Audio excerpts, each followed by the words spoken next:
Mais la maîtrise de risque, ça ne veut pas dire on va le traduire à zéro. Non, ça veut dire on va le rendre au minimum possible. C'est ça la maîtrise, bien sûr. D'ailleurs, je peux vous donner un exemple très simple. Le risque de panne machine, par exemple, nous avons le risque de, c'est tout à fait normal. Le fait de travailler avec des machines, on peut avoir des risques de panne. Mais comment je peux faire face à ce risque de panne? Par exemple, on va faire des opérations d'entretien et de maintenance de manière périodique. Est-ce que vous avez compris? Donc, finalement, c'est quoi? Lorsqu'on aura des opérations d'entretien et de maintenance, est-ce qu'on aura zéro panne machine? Non, mais je peux avoir un nombre de pannes acceptable. Est-ce que c'est clair? Donc, finalement, le rôle de l'auditeur, c'est quoi? C'est il doit évaluer tout ce processus de management des risques. C'est-à-dire, est-ce que l'entreprise a bien identifié tous les risques éventuels? D'accord? Est-ce que l'entreprise a mis en place toutes les mesures de sécurité qui vont lui permettre de faire face à ces risques? Et est-ce que les risques présents au sein de l'entreprise sont des risques minimums qui peuvent être acceptés par l'administration ou bien par la direction générale de l'entreprise? Est-ce que vous avez compris? D'ailleurs, c'est pourquoi je dis ici, l'audit interne doit évaluer le processus de management des risques. Est-ce que c'est clair? Oui, madame. Oui? On a dit Et qu'ils d'ailleurs, sont s'il dans vous le plaît, même hiérarchique. pardon, Donc, pardon, on a le manager de risque et le contrôleur de gestion et l'auditeur sont dans le même niveau hiérarchique. Alors, comment hein? l'auditeur va contrôler le manager de risque? C'est pas contrôlé. Ce sont des activités complémentaires et interdépendantes, s'il vous plaît. C'est pas ici. Raison de plus, le fait qu'il ne s'agit pas d'une hiérarchie, parce que c'est chacun est là ses prérogatives, s'il vous plaît.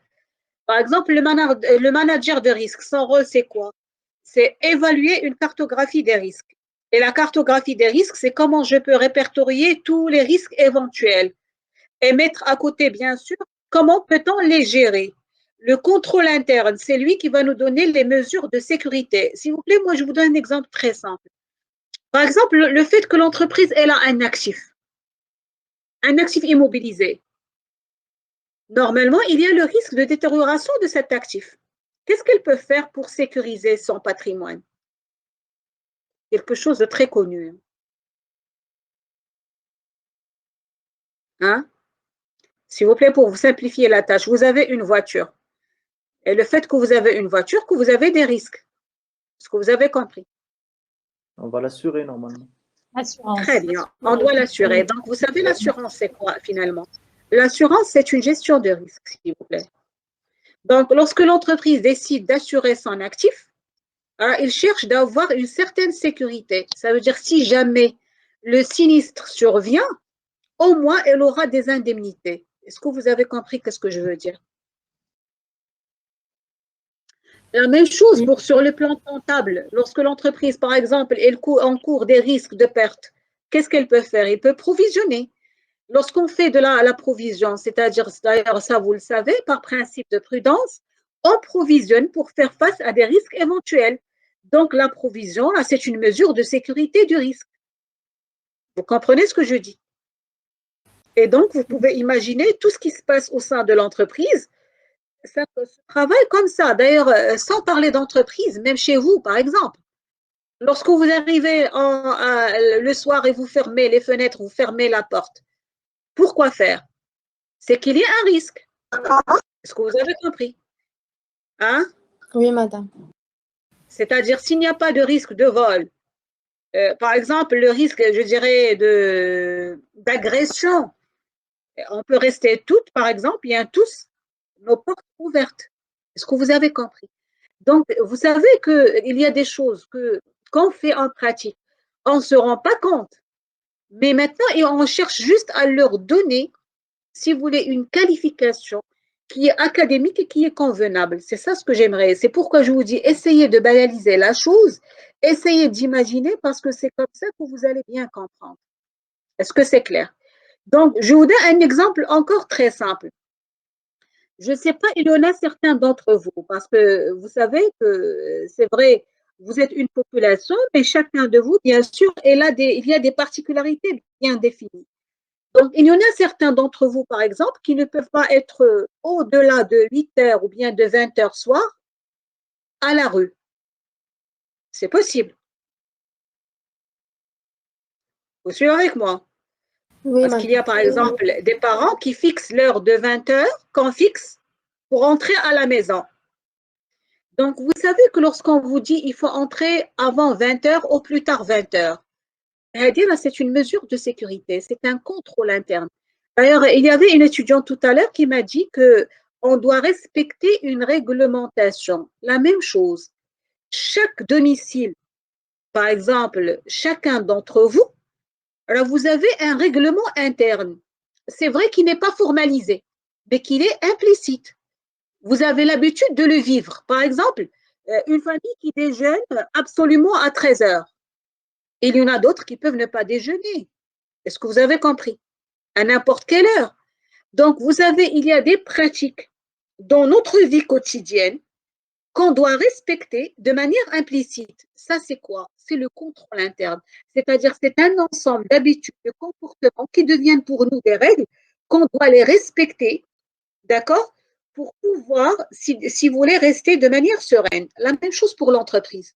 Donc, l'entreprise, elle doit se fixer un règlement en interne qui va lui permettre de quoi? De maîtriser tout le processus de sa gestion. C'est quoi, bien sûr, ce processus? C'est le management des risques, le contrôle interne et par là même l'audit interne qui va nous dire est-ce que le management des risques fonctionne bien et est-ce que le contrôle interne fonctionne bien? Parce que c'est l'auditeur qui a le droit de les évaluer. D'accord? Même s'il se trouve bien sûr dans une relation fonctionnelle, ce n'est pas une relation hiérarchique. D'accord? Mais si vous voulez, il est protégé par les normes. D'ailleurs, moi, je peux vous dire juste une petite information sur le plan pratique, c'est la même compétence. C'est-à-dire que la personne, les auditeur interne, c'est la même personne qui peut être contrôleur interne, c'est la même personne qui peut être un manager des risques. D'ailleurs, qu'il y a des boîtes et surtout les banques. Toutes les banques au Maroc ont confirmé les compétences. Madame, s'il vous plaît, on ne vous entend pas. Bien.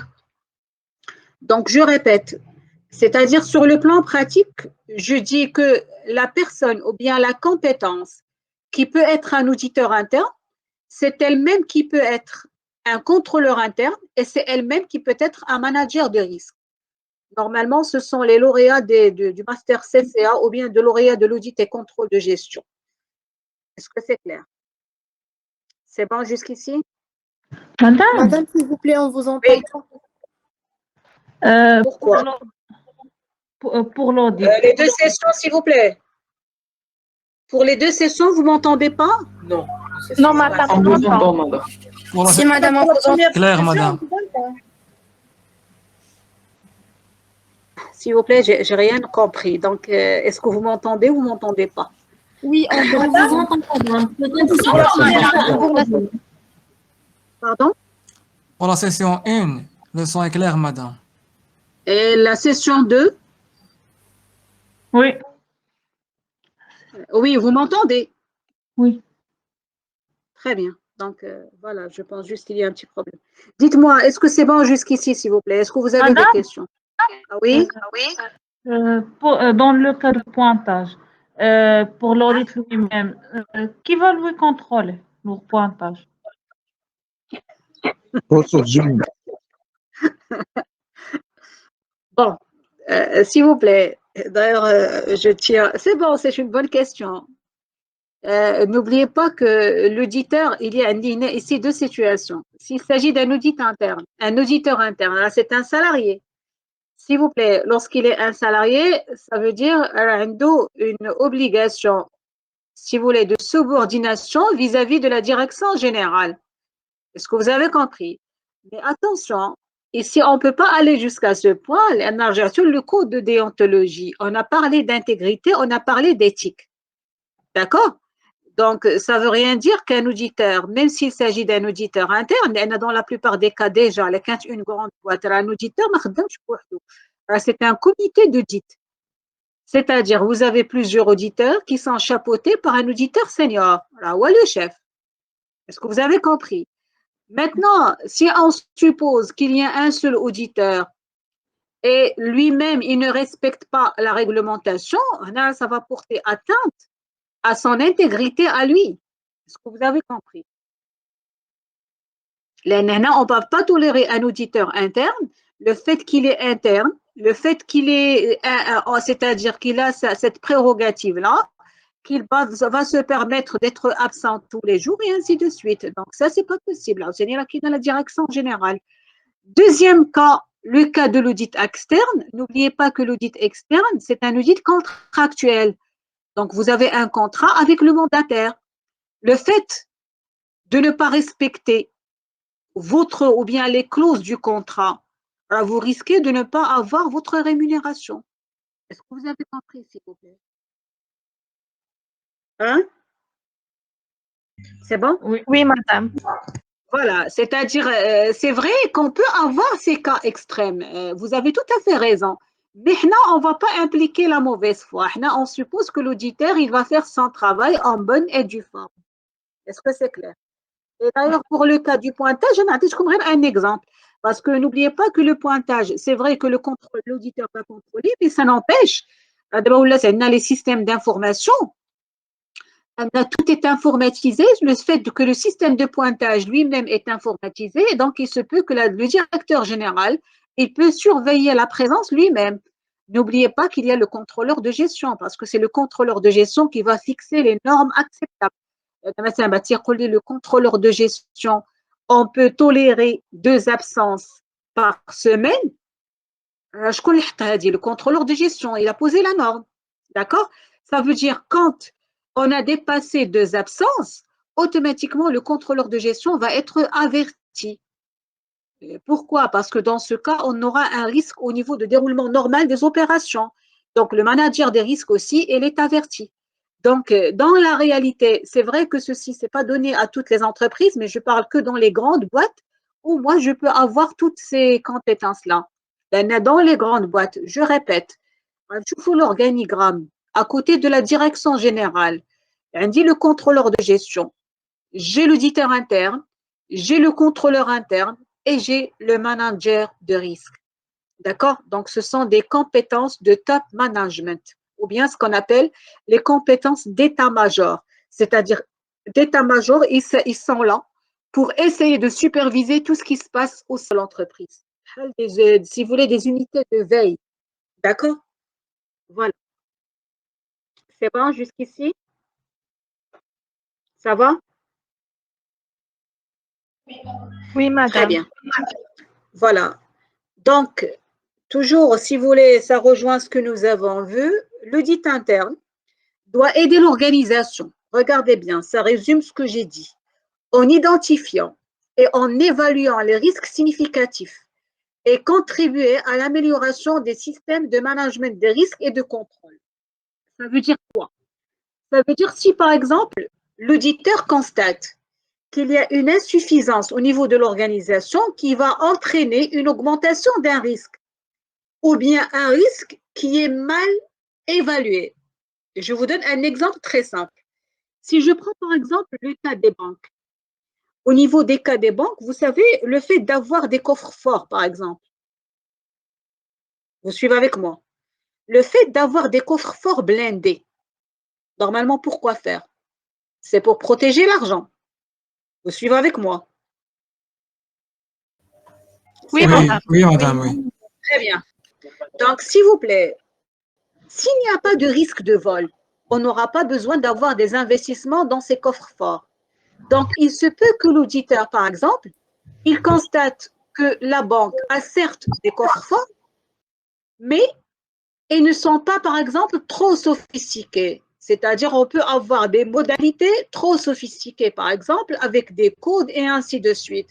Dans ce cas, elle peut dire qu'on pourra améliorer le système de gestion des risques.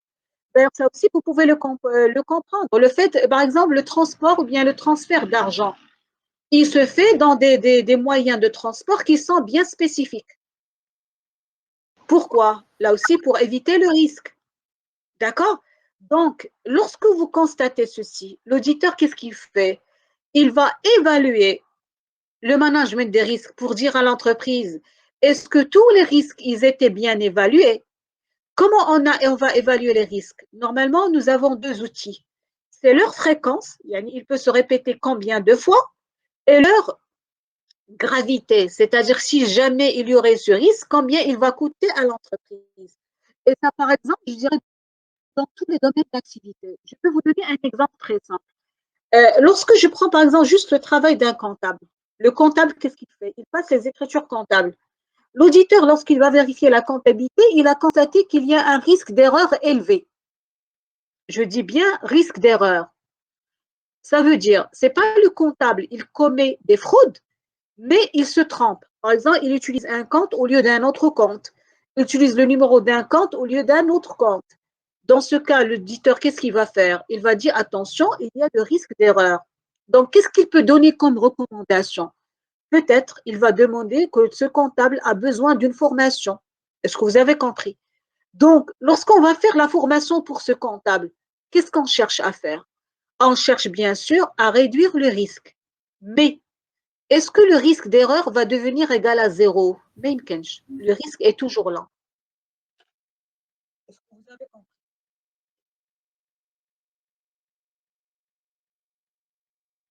C'est bon? Très bien. Donc voilà, c'est toujours dans le cadre de management des risques. Vous avez la norme d'assurance, une. L'auditeur doit surveiller et évaluer l'efficacité du système de management des risques de l'organisation. Et l'auditeur doit évaluer les risques afférents au gouvernement d'entreprise, aux opérations, au système d'information de l'organisation au regard de la fiabilité et l'intégrité des informations financières opérationnelles, de l'efficacité et l'efficience des opérations, de la protection du patrimoine, du respect des lois, règlements et contrats. Donc, regardez bien. C'est-à-dire, si vous regardez ces 4 points, par exemple, la fiabilité, l'intégrité des informations financières, l'efficacité, l'efficience des opérations, protection du patrimoine, respect des lois, règlements et contrats. Donc, si vous les avez bien vus, qu'est-ce que vous allez constater? Que tout ce qu'on a besoin pour avoir une entreprise. Une entreprise, bien sûr, elle a besoin d'un patrimoine, elle a besoin des règlements, des lois, bien sûr, qu'elle doit respecter. Nous avons besoin des opérations qu'on réalise pour pouvoir, c'est-à-dire traduire notre activités. Et enfin, tout ceci va être traduit par des informations financières, c'est-à-dire les documents de synthèse comptable, bilan et CPC. C'est bon? Donc, finalement, l'auditeur, il doit avoir, si vous voulez, un examen critique sur tous ces points pour bien sûr montrer les zones de risque pour le mandataire. Et si jamais il y a des risques éventuels, il doit bien sûr proposer des recommandations pour pouvoir les sécuriser. Est-ce que c'est clair, s'il vous plaît? C'est bon? Oui, madame.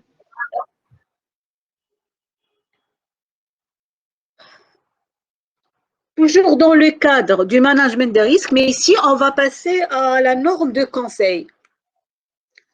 Au cours des missions de conseil, les auditeurs internes considèrent l'ensemble des risques rencontrés, y compris ceux qui n'entrent pas dans le périmètre de sa mission, dans la mesure où ils sont significatifs. Qu'est-ce que ça veut dire? Si vous voulez, dans la mission d'assurance, d'ailleurs, nous avons vu en termes de qualification que l'auditeur n'a pas le droit d'auditer les opérations dont il était responsable. Mais parallèlement, il n'a pas le droit de prendre en considération les risques qui n'entrent pas dans la mission, je dirais, le périmètre de sa mission. D'accord? Ça veut dire, supposons que, par exemple, l'auditeur, il audite les immobilisations. Parce qu'après, on va faire que lorsqu'on va pratiquer l'audit, ça dépend. Je peux me concentrer à un seul cycle comptable. C'est-à-dire, on n'est pas obligé d'auditer toute la comptabilité. Supposons que dans la mission d'audit, l'auditeur est chargé d'auditer les immobilisations. Très bien. Donc, immobilisation, ça veut dire quoi? Ça veut dire la classe 2. Qu'est-ce qu'il peut auditer parallèlement à ces IMO, à votre avis? Hein? Les ressources. La banque. Très bien. Donc, il peut bien sûr auditer le capital investi ou bien les ressources nécessaires pour l'acquisition de ces IMO. Quoi d'autre? Très bien. Quoi d'autre? Les pièces justificatives de ces immobilisations. Bien sûr, lorsqu'on parle des immobilisations, c'est-à-dire il va vérifier leur existence physique, mais en même temps les pièces justificatives qui montrent l'acquisition ou bien la production de ces IMO. Très bien. Quoi d'autre? C'est bien. L'entretien, Parfait. la maintenance de C'est-à-dire, ces immobilisations. Très bien. Donc, ça veut dire qu'il va chercher à contrôler les comptes d'entretien réparation parce qu'ils ont une relation avec les IMO. Et vous avez dit les comptes des amortissements. Très bien, bravo. Donc, qu'est-ce que vous constatez là? Que lorsque l'auditeur va auditer les IMO, il va définir un périmètre. Un périmètre, c'est quoi? C'est le champ de son intervention. C'est-à-dire, il doit auditer tous les éléments qui ont une relation directe avec les immobilisations. Est-ce que c'est clair? Donc, est-ce que l'auditeur, il va auditer fournisseur de la classe 4? Il n'a pas le droit parce que le compte fournisseur n'a aucune relation avec les IMO. Est-ce que vous avez compris? C'est la raison pour laquelle je vous avais dit lorsque l'auditeur établit son plan de mission, il définit le périmètre. Si le périmètre est validé par le mandataire, l'auditeur n'a pas le droit de voir au-delà de ce périmètre. S'il le fait, sa mission peut être considérée comme nulle. Le mandataire va refuser le rapport. Est-ce que vous avez compris? C'est-à-dire, c'est bien réglementé, s'il vous plaît. C'est bon? Très bien. Par contre, dans la mission de conseil, il peut le faire. La mission de conseil, le rôle, c'est de donner conseil à l'entreprise, tout simplement. Si vous voulez, dans la mission de conseil, il peut dire, moi, je vais voir le compte fournisseur pour savoir l'ampleur de la dette. Comme ça, je peux vous dire, est-ce que vous pouvez avoir une augmentation des dettes à long terme et ainsi de suite. Mais dans le cas d'une mission d'assurance, retenez deux choses. L'auditeur n'a pas le droit d'auditer une opération dont il est responsable auparavant et l'auditeur n'a pas le droit de prendre en considération les risques qui n'entrent pas dans le périmètre de sa mission. Est-ce que c'est clair? Très bien. Madame. Donc, les auditeurs internes doivent intégrer dans leur processus d'identification et d'évaluation des risques significatifs de l'organisation les risques révélés lors de la mission de conseil. Donc, si vous voulez, ça rejoint la même chose. C'est-à-dire, dans le cadre de la mission de conseil, je peux bien sûr considérer les risques que je veux, il n'y a pas de souci. Donc, vous avez la deuxième catégorie de normes, c'est le contrôle. Bien sûr, ici, je parle de quoi? Je parle surtout du contrôle interne. Je répète, le contrôle interne, c'est une technique de gestion des risques. L'audit interne doit aider l'organisation à maintenir un dispositif de contrôle approprié en évaluant son efficacité et son efficience et en encourageant son amélioration continue. Très bien. S'il vous plaît, ici, je vais vous donner un exemple très simple. Bien sûr, pour vous donner cet exemple, s'il vous plaît, prenez un stylo et une feuille et suivez avec moi.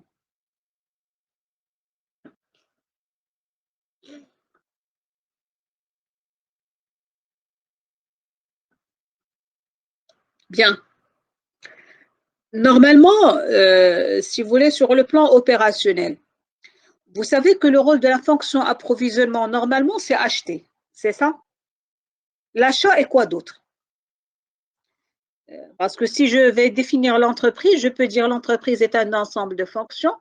Chaque fonction a ses propres objectifs, mais ces objectifs doivent converger vers l'objectif général de l'entreprise. Est-ce que c'est clair? Donc maintenant, ça dépend des activités. C'est-à-dire, si je prends le cas d'une entreprise industrielle, je peux dire que je vais trouver, par exemple, la direction générale. Après, je peux trouver les fonctions opérationnelles, par exemple la fonction marketing, la fonction production, la fonction approvisionnement et la fonction administrative et financière. Très bien. Chaque fonction, normalement, elle a un rôle. Si je vous dis maintenant, donnez-moi le rôle de la fonction approvisionnement, qu'est-ce qu'elle doit faire? La vérification de la qualité de la matière première. Gérer les stocks. Très bien. Vous avez achat et gestion des stocks. Voilà. Très bien. Vous notez ça, s'il vous plaît. L'approvisionnement, normalement, il a deux objectifs. Réaliser des achats et gérer le stock. D'ailleurs, c'est la raison pour laquelle dans l'approvisionnement, on trouve deux services, le service achat et le service gestion des stocks. Très bien. Normalement, lorsque je parle si vous voulez, d'une procédure, il décrit le cheminement pour qu'une opération se réalise au sein de l'entreprise. Par exemple, supposons que nous avons une opération d'achat. Très bien. Donc, pour éviter des risques, c'est-à-dire, je vais commencer par les risques. Le risque de quoi? D'avoir un achat inutile. Le risque d'avoir un achat avec un prix cher. Le risque de choisir un mauvais fournisseur. Donc, regardez bien, pour éviter tous ces risques, l'entreprise, elle doit poser une procédure d'achat. Donc, la procédure d'achat, c'est du contrôle interne. C'est quoi une procédure d'achat? C'est-à-dire, vous avez de manière formalisée comment un achat se concrétise au sein de l'entreprise. Vous suivez avec moi? Parce qu'ici, on ne peut pas travailler aléatoirement. Par exemple, moi, je suis chef d'atelier. J'ai besoin de pièces. Est-ce que je peux aller moi-même et acheter des pièces? Ou bien je vais demander à la trésorerie de me donner l'argent pour acheter ces pièces? Non, les entreprises ne fonctionnent pas comme ça. Vous avez un process à respecter et vous avez des procédures qui doivent être respectées. Ces procédures, c'est ce qui représente le contrôle interne de l'entreprise. Très bien. Est-ce que vous avez compris? C'est bon? Très bien. Suivez avec moi, s'il vous plaît, vous notez ça. Moi, je vais vous donner un exemple de procédure, c'est-à-dire comment on va réaliser un achat. En général, le service qui a un besoin. Par exemple, moi, je suis un atelier, j'ai un besoin de matières premières. Qu'est-ce que je vais formuler? Je vais formuler une demande d'achat. Écrivez ça, s'il vous plaît. Donc, premier papier, demande d'achat. Bien sûr, cette demande d'achat, elle va passer à qui? Elle doit passer à la fonction approvisionnement. Très bien. La fonction approvisionnement, qu'est-ce qu'il va faire? Avant de valider la demande, qu'est-ce qu'on doit faire à votre avis? Réfléchissez un On peu. vérifie la disponibilité de la demande dans le stock. Parfait. On va vérifier est-ce que nous avons la matière demandée dans le stock. Très bien. Donc, si par exemple, on n'a pas cette matière, il faut avoir des seuils. Dans la pratique, si l'achat est d'un montant bien donné, on peut donner le pouvoir au directeur d'approvisionnement de valider. Si l'achat dépasse un montant, on peut demander la signature du contrôleur de gestion. Si l'achat est d'un montant important, on peut exiger la validation de la direction générale. Chaque entreprise, bien sûr, a des normes. D'accord? Si vous voulez, dans les petites boîtes, toute somme doit être validée par la direction générale. Mais dans les grandes boîtes, pour ne pas alourdir la procédure, on vous dit par exemple, tout achat inférieur à 10 000 dirhams, c'est bon, on n'a besoin que de la signature du directeur d'approvisionnement. Au-delà de 20 000, on peut demander la validation du contrôleur de gestion. Et au-delà, par exemple, de 50 000, on a besoin de la signature du directeur général. Très bien. Donc, une fois, normalement, on va valider l'opération, l'approvisionnement, qu'est-ce qu'il va faire? Il va essayer de trouver le fournisseur adéquat. Là aussi, par une autre procédure, c'est la procédure de négociation avec le fournisseur. D'accord? Très bien. Donc, cette négociation va porter sur quoi? Il va porter sur le prix, sur les conditions de l'achat, sur les facilités de paiement, sur le délai de livraison. Donc, regardez bien, il y a plusieurs variables qui vont conditionner le choix du fournisseur. Si tout est bien, dans ce cas, la demande d'achat va se transformer en commande, ce qu'on appelle un bon de commande. Est-ce que c'est clair? Donc, ce bon de commande, il va parvenir au fournisseur. Lorsque le fournisseur il va respecter le délai de livraison, elle va livrer. Avec quoi? Avec un bon de livraison et la facture.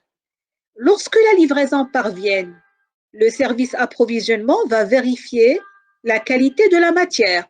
Est-ce que vraiment c'est la matière commandée? Qu'est-ce qu'il va signer? Un bon de réception. Donc finalement, regardez la procédure. À partir d'une demande d'achat, je vais avoir un bon de commande, un bon de livraison, un bon de réception et une facture. Donc finalement, le comptable, pour passer l'écriture, il a sous tous ces documents-là.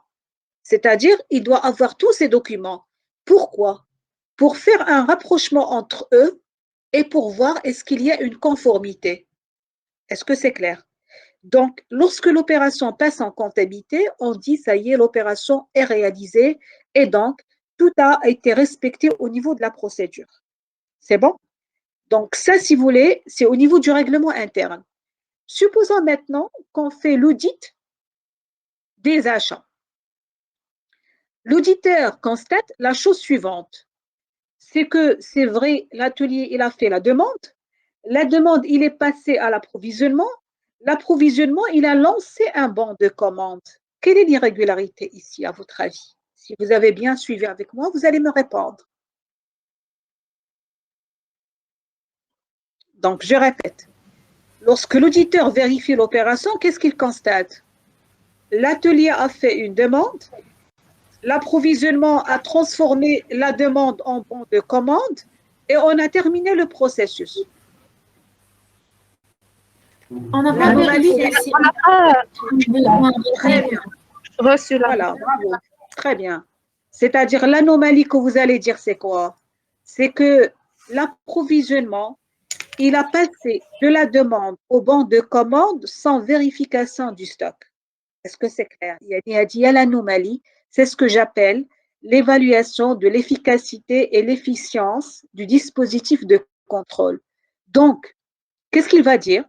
Automatiquement, dans sa recommandation, il va dire que l'approvisionnement n'a pas respecté un élément de la procédure, donc ceci doit être revu pour les opérations ultérieures. Est-ce que vous avez vu comment on audite dans la réalité? D'accord?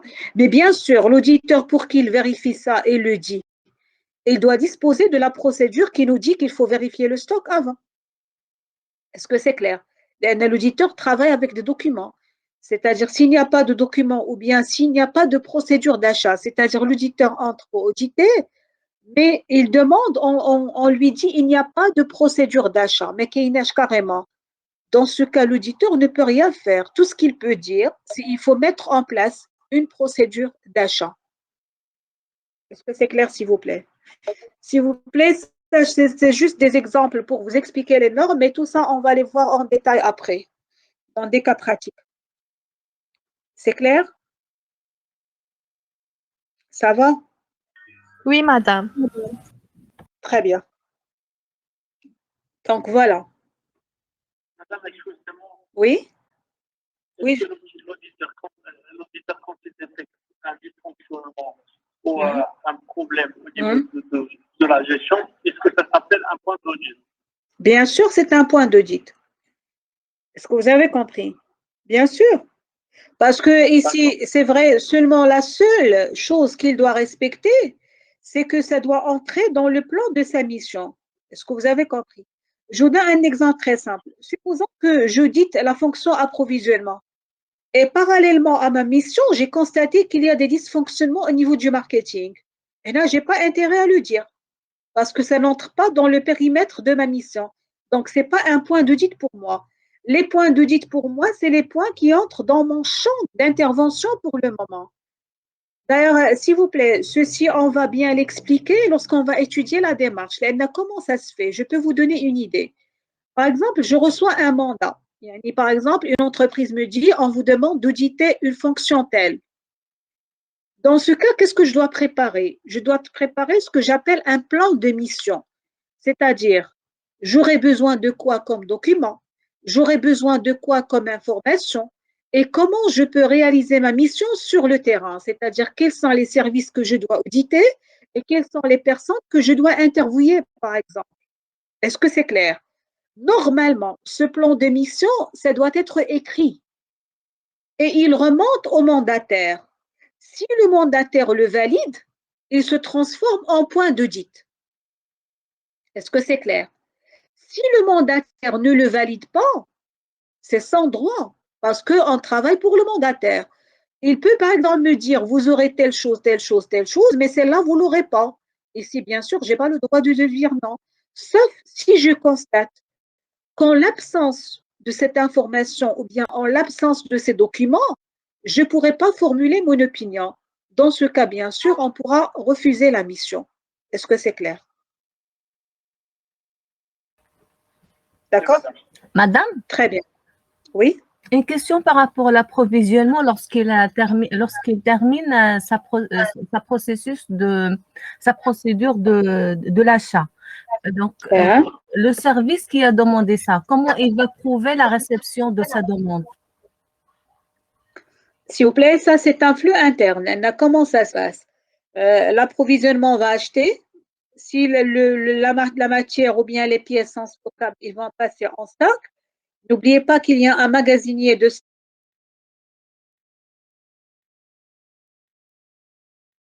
Vous avez une fiche et automatiquement, la commande est parvenue. Qu'est-ce qu'il va faire? Il va faire sortir ça du stock.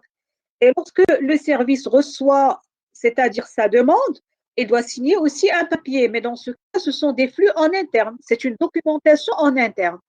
Est-ce que c'est clair? Parce que n'oubliez pas que la traçabilité doit exister. Tu as raison, parce que si l'approvisionnement ne reçoit pas, c'est-à-dire l'objet de sa demande, qu'est-ce qu'on risque là? On risque parfois le détournement des achats. On achète, on vend en noir, par exemple. On risque le détournement de fonds. La réalité. D'accord? C'est le cas, par exemple, des achats fictifs ou bien des achats sans objet. On va imaginer un achat, mais l'achat, et automatiquement, c'est pour une autre raison, c'est pour une raison de fraude comptable et financière. Dans la réalité. Est-ce que vous avez compris? Mais normalement, lorsqu'on a un auditeur interne et nous avons un contrôleur de gestion qui va assurer le suivi, alors tout ça est contrôlé. C'est-à-dire à partir de la formulation de la demande jusqu'à la réception de l'achat, jusqu'à ce qu'on a fait avec cet achat. Une fois que je reçois la matière, je dois produire les produits finis et ainsi de suite. C'est-à-dire je vais contrôler l'activité de l'atelier. Est-ce que c'est clair? D'ailleurs, ici, pour une raison pédagogique, c'est comme des exemples coupés, mais dans la réalité, là, c'est une chaîne. Est-ce que vous avez compris? C'est-à-dire l'atelier, il va exprimer un besoin, on va acheter, on va lui fournir ce qu'il a demandé. Alors, n'oubliez pas qu'il y a la suite. C'est que l'atelier, avec cette matière, est-ce qu'il a utilisé entièrement? Il a utilisé une partie? Est-ce que vraiment la quantité qu'on a reçue de produits finis à consommer toute cette matière? Sinon, est-ce que l'atelier a fait des opérations de détournement et ainsi de suite? Un problème de gaspillage. Donc, vous avez pas mal d'anomalies. D'accord? Très bien. Est-ce que vous avez des questions, s'il vous plaît? C'est bon? Oui, madame. Ça va? Oui, madame. Très bien. Donc, s'il vous plaît, je pense qu'on va s'arrêter là. Allah yalikum, s'il vous plaît, pour demain matin, je ne serai pas disponible. J'ai une soutenance de doctorat. Donc, s'il vous plaît, je vais vous fixer avec vous à une séance de rattrapage ultérieurement. Donc, on peut la faire samedi. Je ne pense pas qu'il y aura un problème là. Hein? On peut choisir normalement. Je m'adresse, s'il vous plaît, je m'adresse à la déléguée. D'ailleurs, aux délégués des deux